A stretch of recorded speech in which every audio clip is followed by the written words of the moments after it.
Homage. Welcome back. It's midday with Marcus Maven. 8150 93.9 is the number. 93.9 is the station. It's Thursday. Not quite a Throwback Thursday. Tune in later on. Hear Mark Anderson. I'm sure they have a Throwback Thursday going. But I got a college football Thursday going on in here. You know what else is going on in here? Steve Rummage in the building. Brian Hall in the booth. It's another day closer. Another day. I've gathered some more information. Some more things about Louisville. Some more things about Alabama. There's no way you gather any more information, Steve. There is no more information left to gather. No. It would be impossible. Listen, if you've gathered more information, you are going to have a very impressed listenership for the entire show. Well, good. Then prepare to be impressed, because I continue to, every day something new, something fresh comes along to talk about, to think about as far as this game and this season. So Brian Hall in the booth. Brian, are you in there coaching? Are you paying attention? Are you running the board? Are you doing your thing? What's going on in Brian Hall's world? I'll tell you what, Selena's back here, and she's going to run the board here in a little while. We're going to get her out here okay, and start teaching her how to run all this. So she's been learning. I think she's been watching for about 2 weeks now, and she's starting to pick up things, and I'm going to walk her through it on the board. 2 weeks, man. Give her an endorsement. Like, man. Yeah. Come on, Selena. Hey. We don't got time. You don't need 2 weeks, 2 days, 2 hours, two shows. And one show. You should be able Ready to to run go. this Hey, thing. guys, we're 2 days away from the Alabama game now. I know. I know. Football tonight. I just wanted to. You see how he did that? He took the attention off himself. Yeah. That was The Art of Deflection by Brian Hall. That was good job, Brian. Book coming soon. Yeah. The Art of Deflection by Brian I'm a Hall. pro at this. How to not get beat up. Learn from the best. How to not get bombed on by snarky radio co-hosts. Man. While I simultaneously He's right, though. keep them on air. Football starts tonight. I'll be well, my son's got a scrimmage tonight, so I'm going to go to that first. Then I'm going to come back, and I'm going to be locked in. ESPN. Who plays tonight? Purdue and Northwestern is about the only game that's really. That's the only game. Oh, yeah. Purdue Northwestern, I wouldn't watch at any point during the season, but opening night of college football, I'll watch some Brom ball. I'm all in on some. I'm curious. Brom's away, man. Yeah, I mean, I'll curious. check it out. I'm curious. I am. But like, if this was if this was week 3, I'm not watching Purdue Northwestern. If this was Penn State Northwestern, I wouldn't watch it. I only want to see. I would watch nothing Big Ten. I just want to outside of Michigan, Ohio State. No, I just want to see Purdue. That's the only reason I'm watching. Think about Yeah. this. I don't want to see any Big Ten teams until the last 3 weeks. Yeah, I tend to agree. Because I know I watched it last year. I watched you artificially inflate Penn State, Ohio State. You tried to stick Iowa in the top 10 I know. at the end of the year, or Nebraska or somebody Right. in the top 10. Give me a break. I know. And why am I talking about Big Ten football right now in 10 to 12 midday?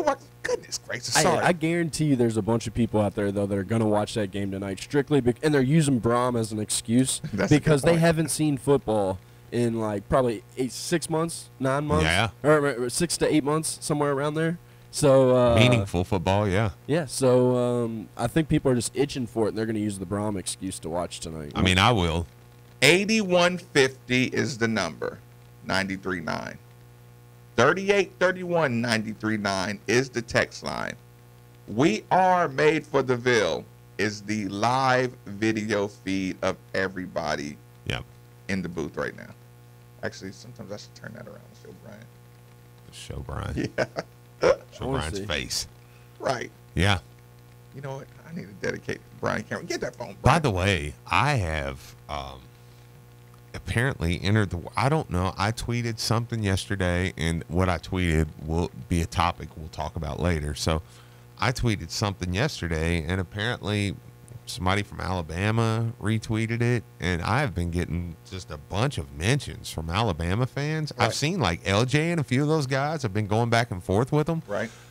I haven't really put a lot of effort into it because they already live in Alabama. That's punishment enough. But, man, I'm like, why are y'all so, what is wrong with y'all? Why are you so sensitive? I know. Like, goodness gracious. Listen, No college football for me tonight. Fantasy football. That was your fantasy football mention for the day. Brought to you by Texter. His number is. Is our horror? Here's our. Bill at Scorns and Sons Collision Center. Yep. Also, I need to get their logo up on the YouTube channel because they're such a good partner. But for now, they are just able to bring us Philly Carl. Thanks for joining us on 93.9, my man. Start us off. Man, you know, I told you, I sit back and I listen and I won't call unless y'all start throwing darts. You're going to say, well, who would watch Penn? You watched Penn State football last year because the best player in college played for Penn State. The best player in the nation. Running back, kicks, running back. He was the best player in the nation. So before you throw a dart, know that that's where the best player played for. So that's why you watch Penn State football. Carl, do you realize that that player you speak of was nowhere to be found by the end of the year? Look, you forget that last game he had the big run in the beginning and then they shut him down. Okay, don't say he wasn't nowhere to be found. He had the big run in the beginning of the game. Then he was the players I watch don't get shut down, Playboy. You know that. Yeah. You know that, Philly Carl. That's a tough argument there, That's man. a terrible argument. Nobody's interested in Penn State football. Was he not the best player in college last year? Let's say that. Was he not? Would he finish in the Heisman? No. Was he? Probably about third or fourth. But come on, man. He wasn't even Philly invited. Carl. He wasn't invited. They invited at least 3. Whatever the number was that were invited, he was not. He was outside that number. So if you a GM, you really saying that Baker Mayfield was better than him? Now y'all really taking a poop on him. Y'all really saying that all of the Heisman candidates was better than him? Be for real, man. I mean, Baker Mayfield went number 1 in the draft, so apparently GMs thought he did. Thought he was. And Barkley went too. You're not going to turn me into a Baker Mayfield fan live on air. I appreciate the call. Hold on, but we're talking about this year's team. And Yeah. so what does that have to do? Like, if we're talking Great about last point, year's Ryan. team, hey, we had Lamar Jackson last year. Brian, why didn't you cut in and say and bark at Philly Carl about that? Don't let us sit here and yell I'm at him. talking about this year's Penn State You team. jump in there Do and I say, watch them on Thursday night? Yeah, are you excited about a Penn State game? I mean, last year's Franklin's running got back things at wrong, but Penn I'm just State. talking about. I know. It's no relevance to Louisville. Brian, you were supposed to dive on that grenade early on and say just. Well, we should have argued about Lamar Jackson. Right. Yeah. Butch, thanks for joining us on 93.9. What's your mama? Good morning, fellas. Morning. Good morning. And it's going to be 2 in a row. Starting y'all off right. Hey, All right. But I'm glad college football's coming back. I'm going to throw a name out there for the Heisman this year, though. Forget about last year. Okay. Benny Snell, man. All right, Butch. Gets 18. Butch. Butch, that wasn't me. That was Steve. That was 100% me. I'm sorry if you're gonna call in. I am not starting the freaking day off with Benny Snell as a possible Heisman candidate. You do realize you're being live videoed, hanging up on people. I don't care. I will tell you, Butch. I like Butch. Benny Snell is a dark horse for the Heisman Trophy. Oh my God. Steve, don't do that. Oh my God. Respect your opponent. No, they're not going to win 6 games, and he's going to be a Heisman. Have you lost your mind? You're just disrespecting Kentucky because they're Kentucky. I mean, have you literally lost your mind? Randall Cobb was not a Heisman candidate on one of the greatest Kentucky teams of all time, who won 8 games. Randall Cobb was a late blossom. He was not. Yeah, I'm not doing this. That was the worst thing I've ever heard in my life. I'm sorry, Butch. Yes, I hung up on you. And if that's Butch calling back, he's not getting back on the line. So you can tell him, Brian, I said Butch can wait there all day if he calls back. He has a better chance than Tim Couch winning Heisman. No! I'm not doing this. I'm not. All right. As of at 10:14, I'm not wasting one more breath. Tim Couch. That Benny Snell is anything that has to do with the Are Heisman. you taking Tim Couch or Jared Lorenzen on all-time Kentucky teams? Tim Couch? Randall Cobb or Tim Couch?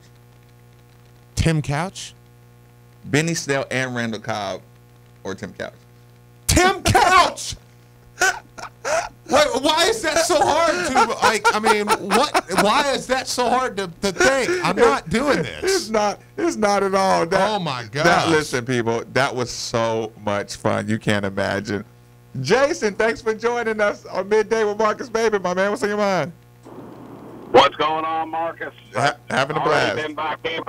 Already been back camp at World Stadium for work this week. I'm getting jacked up for the game. I'll tell you what, I like our chances to stay in the game.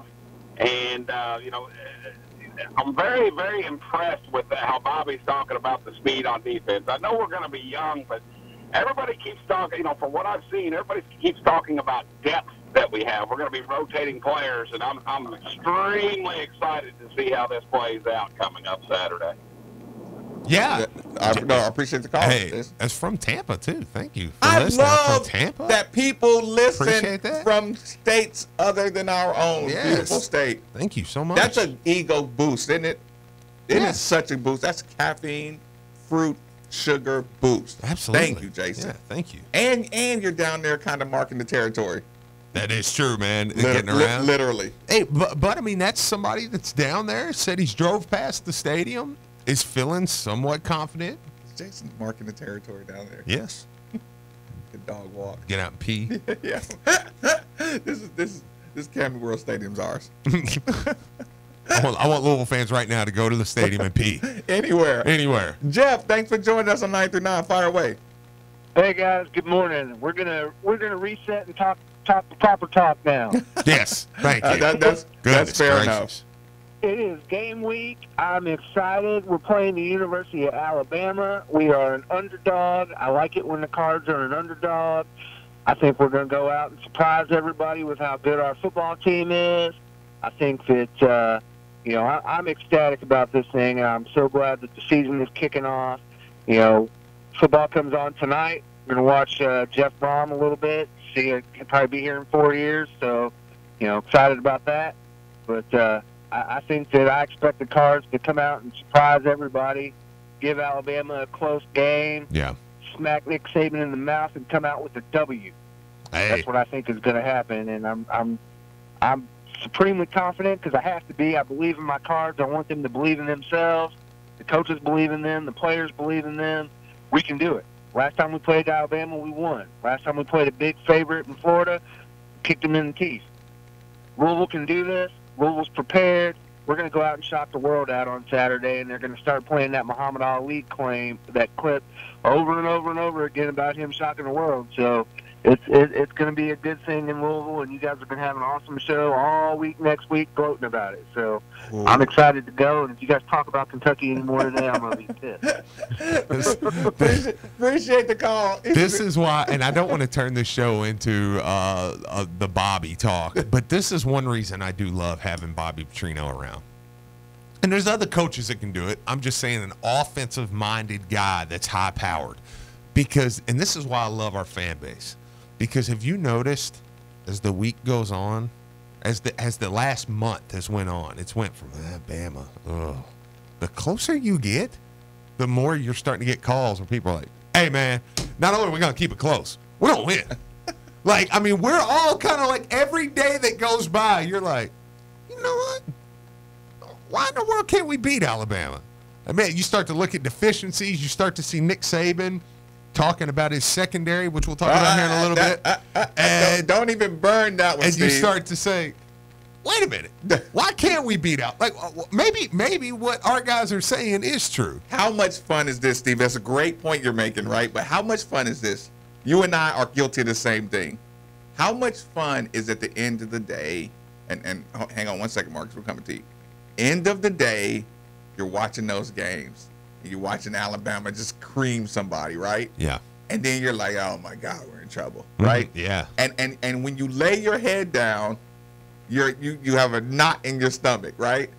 But by the time, they say you should always keep a pen and paper by your bedside, right?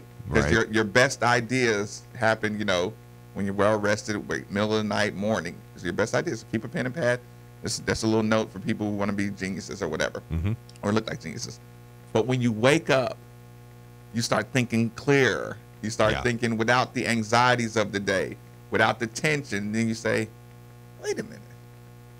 You're always in a situation where you can light a scoreboard up. Yeah. When you got a coach who you know can light a scoreboard up.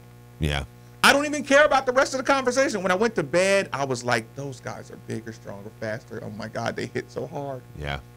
And it's like, when you're wide open, Yes. you really don't worry about getting hit. Not that hitting won't be a huge factor Of course. all this game. And I'm Absolutely. going to talk about that. I had a conversation with Mark Baker. You know, I gave him one of my revelations. But to your point, at the very, very least, having a good feeling Yeah. that the guy that I'm bringing to the fight, I know can punch. Yeah.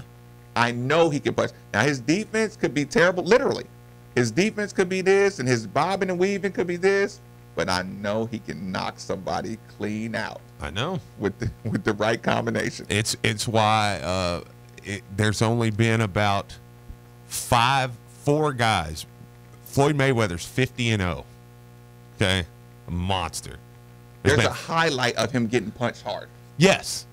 That's a highlight. Yeah. And he got punched as the bell was ringing. I just saw one of those highlights. Right. With highlights And it's this like, morning. but there was maybe 5 dudes that, no, fighting style's a little boring, but it's defensive. But there's about 5 fights he's had, though, where you were like, I don't know, man. Dude catches him. Right. Dude has the ability to knock him out. Like, and that's what Bobby Petrino, I think, He's is. one of those dudes Yeah. that has an awkward ability. Yeah.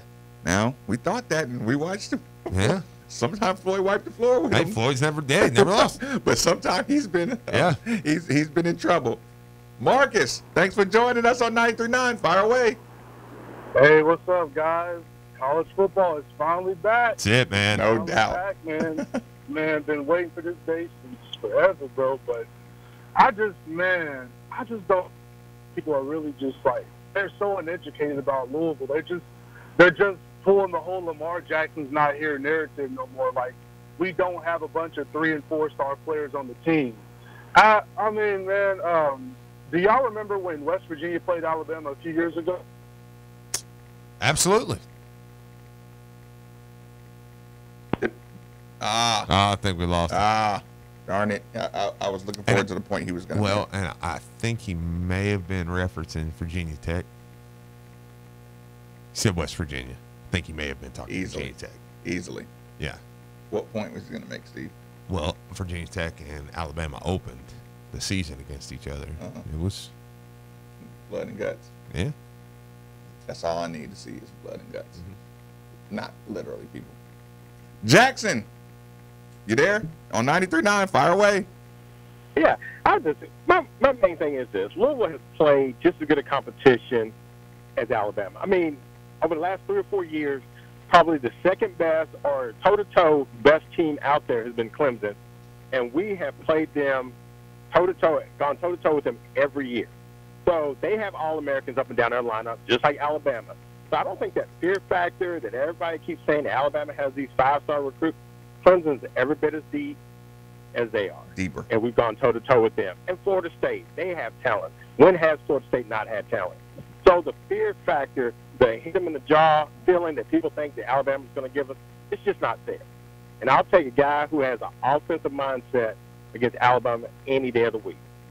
No, Jackson, listen, I appreciate the call. You're making a great point. And the point you made kind of sparked my imagination. This is what he said. He talked about schedule. He talked about competition. I first thought, yeah, Alabama plays 3 games a year they could lose. Mm-hmm. Right? Right. Louisville plays 5 games a year they could lose. Yeah, that's fair. Not because I'm not saying Louisville's Alabama level. I'm just saying. Yeah, comparative. But I mean, yeah. but if Alabama had a regular ACC schedule, right? If you put Alabama in this conference and say instead of Wake Forest, right? And Alabama had to play Louisville, North Carolina State, Clemson, and Florida State. Mm-hmm.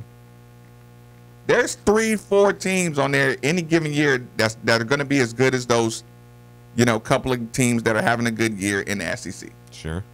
They're going to waste some teams. Yeah. They're going to have 2 or 3 tough ones, right? Mm-hmm. I thought about that. Then he made the comparison to Clemson or Clemson's roster with Alabama. Have you ever think about this?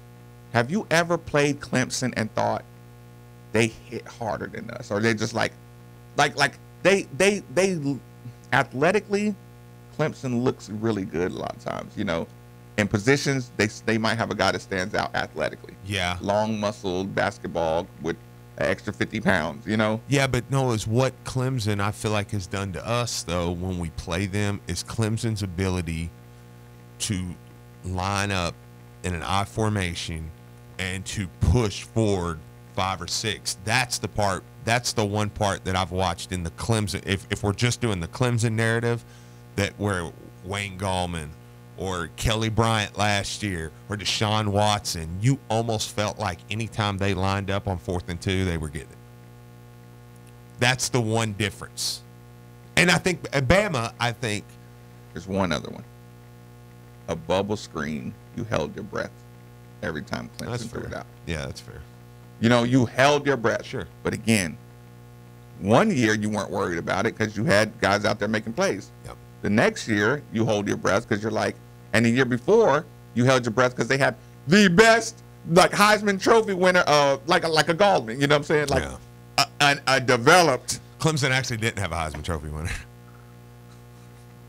Just throw it out there. A Heisman level. Yeah. You know, yeah, you're right. You're right. I was just making it clear. A Watkins or something. Yeah, you know, just Dabo hasn't coached a Heisman winner. I was just wanted to get that out. He hasn't coached a Heisman winner. No. So, I think you may have found his fatal flaw. You know what's going to happen? He's going to know that, and I'm telling you, he's going to try to force a Heisman.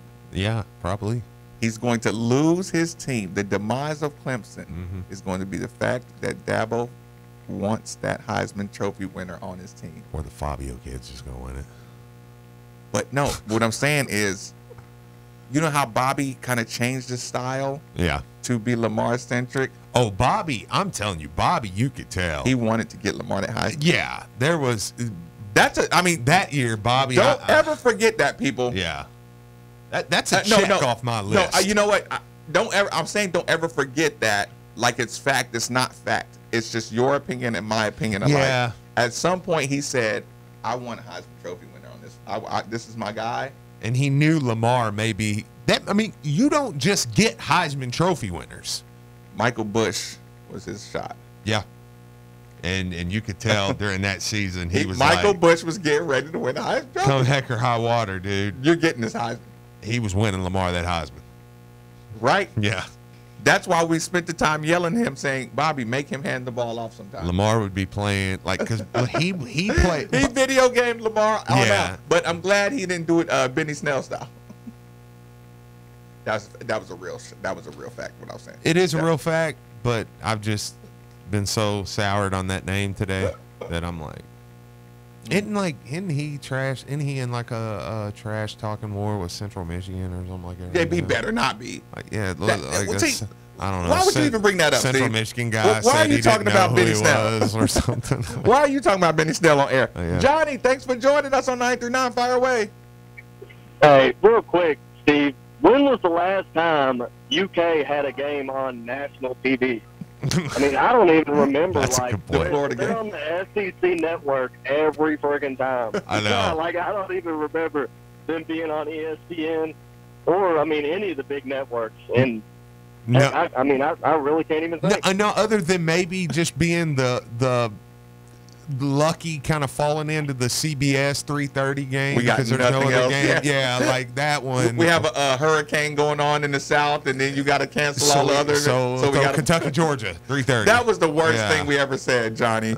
You drug us into the mud with that one. Thanks, man. Well, my bad, fella. But man, I think there's a few things that you have to be able to do against Alabama to get that win. I mean, going back to Ohio State.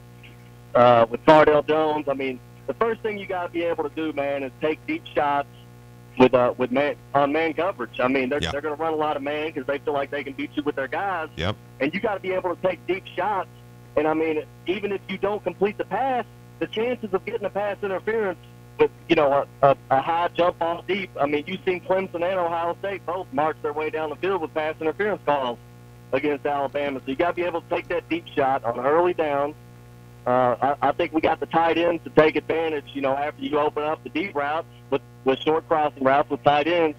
And thirdly, you got to be able to run off of the pass. If you come out early in the game like LSU does every time they play Alabama and start running every first, second down, and you're just gonna get crushed, man. It's almost useless to try to run the ball in the first quarter against Alabama. You have to run off of your passing game, and then Steve, like you said, man, our linebackers, man. You're not gonna shut down Alabama's run game. Right. But you can try to limit their run game and try to put them in third and medium situations and give them the opportunity to make a mistake or kick the ball back to you. But I appreciate you letting me talk, fellas.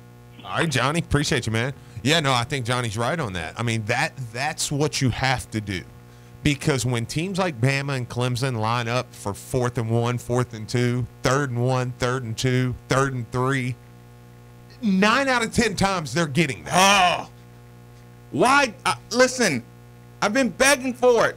Deshaun Watson able to line up in a power, what is it, wing tee, quarterback, off tackle and get those yards is the reason I said, and this is in the most loving, affectionate way possible, it's going to force Bobby to call that 4th and 2 with Juwan pass, and we're gonna love Juwan pass.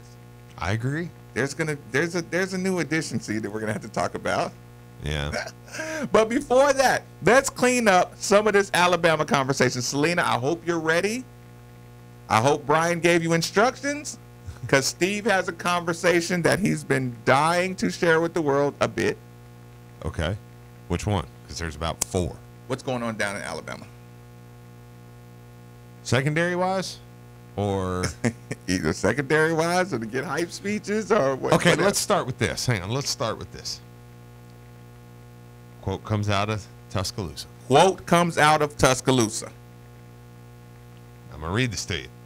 This comes from Ben Jones, who, by the way, Jason Anderson had on last night. It was really good. Listening to him kind of talk about the Alabama thing. Quote comes out. Now, Ben Jones, he covers Alabama for Tide Sports, the Tuscaloosa News. So this is serious. He knows what he's talking about. So Nick Saban yesterday on his secondary.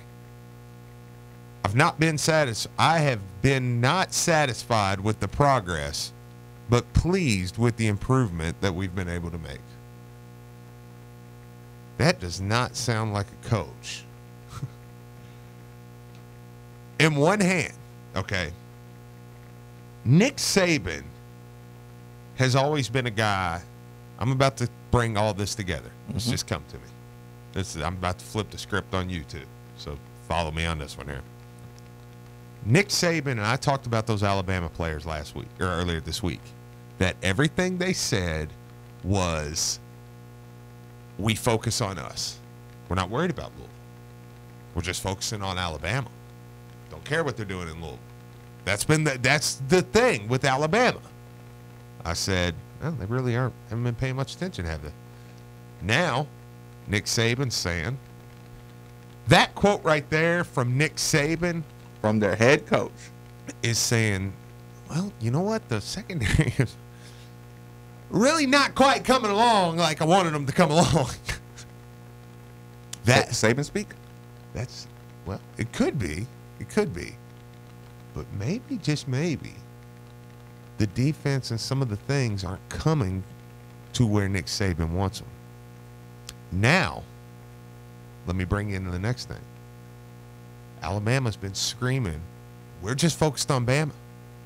But all of a sudden, it's game week. And it sounds like if you were just focused on yourself, if things were progressing where you felt good and you felt like, and Nick Saban felt like he had a dominant team, okay, and they preach, we focus on Bama, I think things would stay that way. But it doesn't seem like they're staying that way. Now, we're gonna go to about a 3 or 4 minute clip here. Uh-oh. Brian, you got me ready in there? Turn up your volume, Selena's got me ready. I was going to say, come on, Selena. Turn up your volume, because remember, Alabama only thinks about Alabama. But all of a sudden, things just don't seem like they're coming together. You're watching the receivers kind of run, and I'm going, they don't look very clean. They're, and then you're watching the DBs, and now Nick Saban's saying, well, the DBs are, but Alabama only focuses on Alabama and doesn't care about anything else. Well, I think the most important thing is how do the players respond, to getting ready for a real game. I mean, now you're going to play somebody that has bad intentions. You've been practicing against each other for a long time, trying to learn systematically, develop good fundamentals and execution. Right now, you've got to go get ready for a game. All right, preparation is really, really important to play in what's going to be a difficult game against a very good team. All right, blow the horn. Let's go. We need to continue to improve. All right, we got a really good opponent in the first game. All right, but their coach already said they're going to beat you. Already came out and said that. All right, so just think about what I told you before.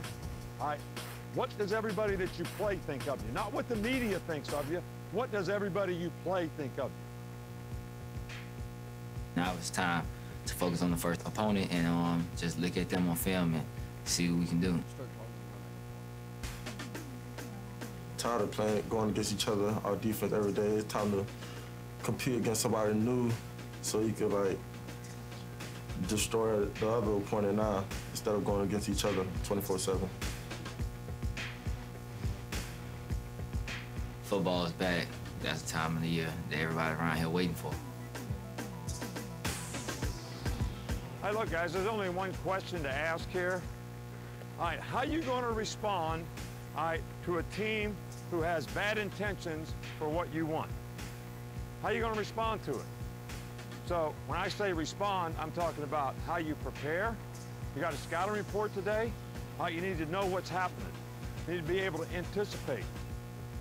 So you have a great understanding. You come out here and practice it with great effort and toughness, so you have confidence that we're going to go in the game and know exactly what we're going to do and how we're going to execute it, so we can play the way we want to play for 60 minutes in the game. So how are you going to respond to somebody that has bad intentions? I mean, hell, they're already talking about how they're going to beat your ass. All right, so if that'll make you want to prepare and go play the game like you need to play it, and we create an identity for who we are. But it's all starting now. So, Marcus, first impression, did that scare you? Immediately you go, well, I like hearing those other voices. I like other people hearing those voices. Yeah. Those voices sound like kids. Yeah. Not Big Bad Alabama. I know. Not Roll Tide. This is me. This is Marcus. Yeah. I heard a guy say, I'm looking forward to getting out there and competing and playing another game. That's not the voice of doom, doom, doom. You know what I'm saying? Like, I'm serious, man. I'm gonna shut this down. Yeah. What's in the forecast? Pain. You know, like that's what you think. I know. That's what you think when you see Alabama in their garb. You think, you're right. Mm-hmm. Pity the fool. Yeah. That's your wife, Rocky. Yeah. Right. Yeah. Big old bully. Who's my guy, the backyard fighter? They think everybody looks like this guy. Yeah. Kimbo Slice. Slice. Thank you, Steve. Yeah. All Alabama players do not look like Kimbo Slice, people. Right. They don't talk like Kimbo Slice. They're not going to be in your nightmares. They're good, talented kids. Yeah. Who have to come out there and play football. But here's the thing. They still have to learn their assignments. I know. They still have to learn how to execute. I know. I wish you would come out here thinking anticipation on a Bobby Petrino offense. Yeah. You got to anticipate. I hope you're not just getting into the film room. My God. And if you're still working on execution, I mean, I know I'm more simplifying things. Mm-hmm. But it just doesn't give me that, Yeah. It gives me a guy leading. Y'all better be ready for this. You know? See, that's where I got from, because when I listened earlier this week, and this was at the beginning of the week on Monday, And what had been being coached to them up until that point is, hey, that don't matter. We're just worried about Bama. We don't worry about other stuff. Right. But to me, all of a sudden, I read a Nick Saban quote that things just aren't coming together. It's just not coming together. So all of a sudden, now people go to YouTube, go to wearemadefortheville.com, go to your YouTube channel, We Are Made for the Ville. You want to see Steve as he's having this discussion, right? And see, and here's the thing: those training days, yeah, we do. You need to check that out. Those training days are real time. So that was a practice probably from, if that come out this morning, probably Wednesday. Right.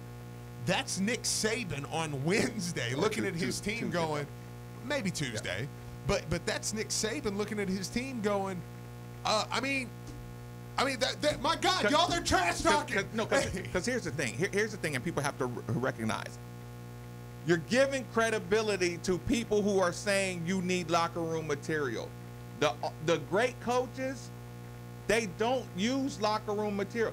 They spit on locker room, on chalkboard locker room stuff. You know what they say? Nick Saban, I bet you if we had Selena go back and scrub 90 different interviews, which we won't do, Selena, don't worry about it. But if she had to go through 90, if she worked for a different show, she'd be scrubbing. Oh, yeah. 90 interviews when a reporter tried to bring up a bulletin board material comment from another team they're playing. Absolutely. How do you think Nick Saban addresses that every single time? Yeah, we worry about Bama. We worry about Bama. He knows this is on HBO. So all of a sudden... ESPN. Or ESPN. Yeah. All of a sudden, he's throwing out his we don't do bulletin board material, and now he's saying, I need to motivate these guys with something. Hey, they're already talking. You know, he wouldn't address that. The Nick Saban, you know, Steve, does he ever address something like that? Absolutely not. Absolutely not. That's what I'm saying. So it's out of character. It is out of character. And to me, that's the first step. I agree. Get somebody out of their character, out of their comfort zone, get their attention some kind of way. And if Nick Saban is pleading with his team that was after a practice. So if he's pleading with his team hey man, I mean the coaches he was asking questions. Is that how y'all gonna respond? Yeah. These guys are talking and you're gonna respond with those kind of practices. Nick Saban is seeing is he's watching a team that is good and talented and a little that's not disciplined. And Nick Saban, and he said it on that video. Nick Saban in his sleep. You remember what I talked about the other day? Do you remember when I said Bobby has trouble sleeping, I think, still because he says, I was right on Nick Saban's heels, man. You know who else knows he was right on his heels? One person. Nick Saban. And Nick Saban knows. It's like, you know what it's like? It's like you got into that fight and nobody was around. Yeah. And you won, or they broke it up right when you were about to start getting handed to you. Right? Right. The teacher came. You punched first, got a combination in. Yep. Right? Mm-hmm. And he grabbed you. And when he started grabbing you, you said, uh-oh. And now 2 years have passed. Both of your bodies have changed a little bit. But you're going to fight again. Now, I don't care if the guy if I almost got you, Marcus, and you got bigger in between then and then, then in 2 years, you're still going to be like, oh, man, I want to fight this guy. There's still, but I'm telling you, Nick Saban, there's a reason why in that training day video, there was an Arkansas film setting there. Steve, I know I told you this and I can't help it. I can't help myself. That guy who beat me up when I was 12 years old, that grown man who beat me up at that gym, and I went away to college. Yeah. And when I came back at 205 pounds, right, and I saw him in that gym, I wanted him so bad. I was just daring him to say something to me to have a reason to fight him. After of course, granted, it's 6-7 years later. Yeah. I would have killed that man, right? Yeah. I still wonder, should I have just beat him up on principle? I know. What was worse, him beating me up as a 12-year-old, and he was like 33, right? or me, or if I beat him up now that he's 40, 45 and I'm 19. Hey, man. Right? Yeah, you don't play. Which one would have been the worst? That's tough. He should have went to jail. No. I should have got my revenge. Point being, revenge is in the back of your mind all the time. Yeah. The one that got away. Yeah. The team that got away, the fight that got away, I guarantee it's there. Right. And I guarantee, like I say, he's going on to do great things. Mm-hmm. But there's something, he may have a bit of survivor's guilt. Yeah, I can see that. I can see that. Survivor's guilt. And he's a good coach. They ran him, he got in trouble. And I just think that people aren't giving enough this new offensive scheme credit to how much Bobby wants this game. I think that's something, man. And I think Nick Saban knows it. And I think that's why he's telling the team. Because now it's turning into, hey, if nothing else works, they're saying they're going to kick your butt. Texter asked. One texter says I should have went and got back. Other texter says, good question. But this is a big fear of mine. What conference are these officials from? But you know what, texter? It doesn't matter. It doesn't matter because it's still Alabama. And Mark Blankenbaker, the first thing he says to me, those guys are dirty on the line. Goes back to Jalen Reeves-Maven. See you come around that corner. He's getting ready to get this big sack. Guy just grabs his shirt, right? Yeah. Cost him a sack. Damn, Jalen, what did your coaches say about that? You almost had him. Man, I don't care. Said, you ain't saying that to the ref? It was the SEC. Mm-hmm. End of discussion. Yeah. We're not getting those holding calls. Yeah. Don't even think about it. Don't yell at the refs during this game. Yeah. That was the most useless public statement or public service announcement I've ever given in my life. Uh-huh. I just said don't yell at the referees during this game. Yeah. Yeah, I mean, like that's humanly possible. Yeah, of course I'm going to. But you're right. You're right. I mean, so it's going to be the only thing I can hope for. Give us some Pac-12 dudes. Yes. Give us some finesse Pac-12 dudes that's out there. That's a great point. Yeah, that's a great point. Fly them in. Mm-hmm. Fly them in from Nevada, from Oregon State territory, right? Yeah. Yeah, those Beaver referees or, the Ducks or whoever's out there. I know. Bring those Washington, right out of Washington State. Bring those dudes in here, man. That's an excellent point. I think that would be the only one that would really matter. Big Ten guys might go show us some love. Maybe. I can see. I don't know though. I'm not sure the refs though. I don't think there's much. Benefit. We're not going to be able to have ACC referees unless they're dirty. Yeah, no. Because a referee, an ACC referee, comes and gives you these couple of calls. Yeah, it's conspiracy theory all day long. Yeah, I don't know. I don't think the refs can play too much of a role in what we need help for. Did you say go get some Pac-12 finesse refs? Yeah, some dudes. Go get some Oklahoma who watches Baker Mayfield and all those guys all day. Yeah, just watch people run around, and if somebody falls down, they're like, it might have been holding. Yes, yes, your hands fly up in the air, guaranteed. Throw time. See, that's another point. But I can't quite make that point. Yeah. Until after commercial break because we got an addition. Well, yeah, but he can't play. Huh? Can't play this weekend. Right. But I think it's a big deal for the season. Okay, well, I'll talk about that intensity level then. Yeah. So here's the thing, people, while we're at the back end of the break. We had this conversation yesterday about the player joining the team. But the point was we lost a fullback recently. Yeah, Tobias Little. I want you to imagine this. This is the only way. Like right now, let's forget everything Steve and I have said. Let's forget the coaching, the players. Let's forget everything and just make it a team. One big conglomerate team against another conglomerate team. Eliminate positions, eliminate all the things you know. Bama, Louisville, and the monster against the monster, right? Yeah. In the first play of the game. Now you imagine this. You're Louisville. I go get my wildest, craziest, because I want you to answer this, Steve. Like, am I gonna get in trouble for this statement? Like, I'm gonna make the statement anyway, so I don't care. But here's the thing.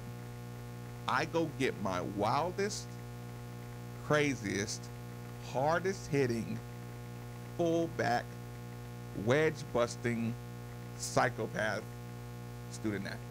Yeah. This is an uncomfortable thing I'm gonna say. My first play of the game, I have a fullback. I run a straight up halfback slam with the fullback. I run him in between whoever, Lucas McNeil, you know what I'm saying? I run him in between my biggest two linemen, right? Right. That hole opens up. There's going to be a linebacker in there. Yeah. I let my craziest fullback go in there, and I tell him the game is going to be won or lost with how hard you hit this linebacker. Yeah. I open this lineup into this one-on-one matchup, and I know it's going to make people feel uncomfortable, but the thump of a linebacker hitting a fullback at the beginning of the game, you can hear it through. It's almost like the wavelength of a helmet to helmet, pad to pad, fullback to linebacker thump. Yeah. It's so deep that it carries, kind of like, you listen to a lion roar. It's not a scream, it's a roar, but it comes from deep in the lion's belly. Absolutely. A thump from a mile away, you can hear it. You can.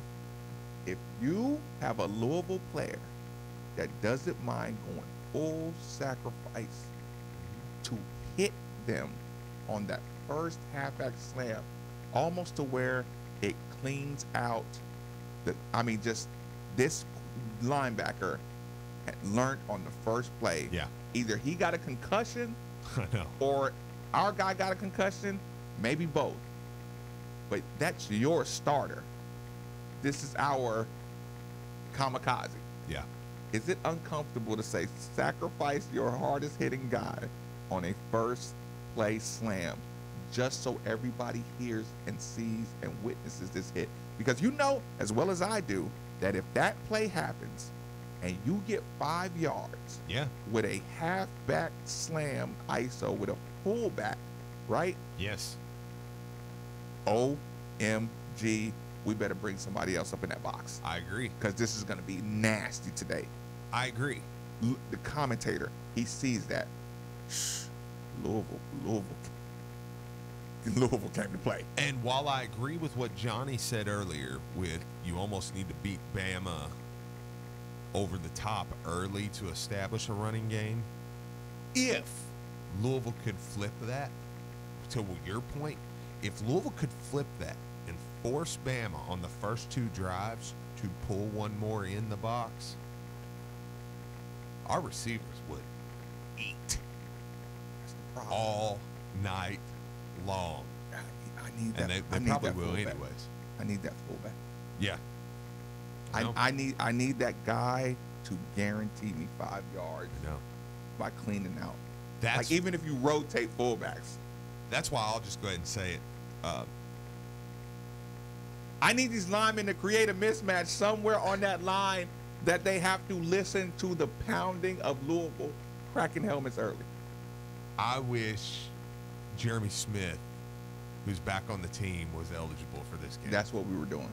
That's what I wish. We had fantasy day yesterday. He has to play 1 week of practice. So let's cheat, Steve. Let's just lie and say he's been practicing. I think he would, because I heard a lot of people yesterday when talking about Jeremy Smith, and it's hard. I don't want to go too much into the Jeremy Smith conversation because that's post-Bama talk. Yep. But I will say, a lot of people last night when it was immediately announced, I heard people go, well, he fumbled, different things like that. I don't know, because I think the timing of him coming back says fullback, and if that's the case, that's strong. But is what that does is Malik Staples, guys you put in there at fullback against Bama, light a fire. Light a fire. So to your point, that's where I get a guy like Malik Staples, light a fire, who came in as a linebacker, by the way. Light a fire. Yeah. It's nothing like a motivated human being. Yeah. Quick commercial break. We are Made for the Ville is our YouTube channel. 8150 939 is the number. 939 the Ville.